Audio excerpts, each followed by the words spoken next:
ایمان والے اللہ کے ساتھ کسی کو شریک نہیں کرتے۔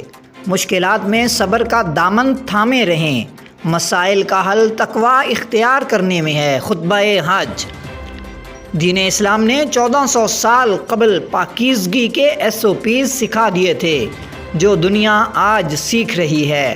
شیخ عبداللہ بن سلیمان کا خطبہ حج۔ مسجد نمرہ سے شیخ عبداللہ بن سلیمان نے حج کا خطبہ دیتے ہوئے کہا کہ اللہ کا شکر ادا کرتے ہیں جس نے انسانوں کو بے شمار نعمتیں عطا کیں۔ جو کچھ زمین اور آسمانوں میں ہے سب اللہ کا ہے۔ خطبہ حج دیتے ہوئے شیخ عبداللہ بن سلیمان نے کہا کہ تقوی اختیار کرنے والے کی ہر تنگ دستی دور کر دی جاتی ہے۔ تقوی سے انسان برائیوں سے بچتا ہے، لیکن آج بڑی تعداد میں لوگ اللہ کی بندگی سے غافل نظر آتے ہیں۔ شیخ عبداللہ بن سلیمان نے کہا کہ گواہی دیتا ہوں اللہ کے سوا کوئی معبود نہیں۔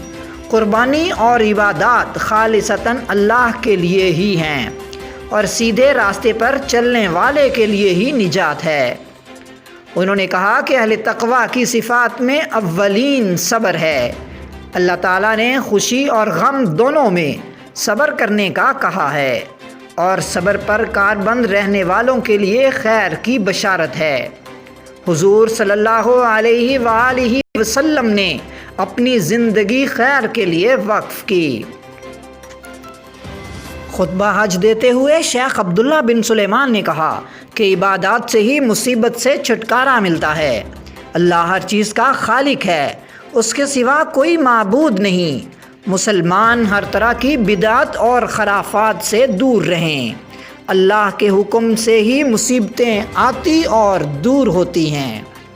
شیخ عبداللہ بن سلیمان کا کہنا تھا کہ مشکلات دائمی نہیں، اللہ کا فرمان ہے ہر مشکل کے بعد آسانی ہے۔ اللہ نے سود کو حرام اور جائز منافع کو حلال قرار دیا ہے۔ خطبہ حج دیتے ہوئے شیخ عبداللہ بن سلیمان نے کہا کہ قرآن مجید میں ہے کہ حضور اکرم صلی اللہ علیہ وآلہ وسلم ہی خاتم النبیین ہیں۔ نبی کریم صلی اللہ علیہ وآلہ وسلم کی تعلیمات پر عمل کرنا ہی ایمان ہے۔ دنیاوی زندگی کبھی مصائب اور مشکلات سے خالی نہیں ہوتی۔ مصیبتیں اور مشکلات انسان کو اللہ کے ہونے کا یقین دلاتی ہیں۔ انہوں نے کہا کہ اللہ انسان کے لیے مشکل نہیں آسانی چاہتا ہے۔ قرآن میں ہے معمولی مصیبت کا مقصد بڑے عذاب سے آگاہی ہے۔ قرآن مجید میں عدل و انصاف کا درس دیا گیا ہے۔ اللہ کے احکامات پر عمل پیرا ہونا ہی تقوی ہے۔ اللہ نے انبیاء کو تزکیہ نفس کے لیے بھیجا۔ اللہ نے مرد و عورت کو باہمی احترام اور خیال رکھنے کا درس دیا ہے۔ خطبہ حج میں کہا گیا کہ اسلام نے معاشرے میں باہمی احترام اور اچھے اخلاق کا درس دیا ہے۔ اسلام رشتہ دار، عزیز و اقارب کا خیال رکھنے کا بھی درس دیتا ہے۔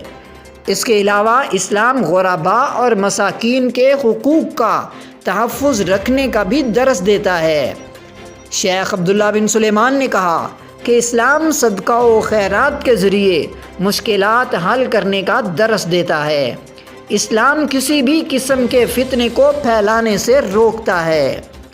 انہوں نے کہا کہ دین مکمل ہو چکا، اس میں کسی نئی چیز کی گنجائش نہیں۔ اللہ کے راستے پر چلنے میں ہی نجات ہے۔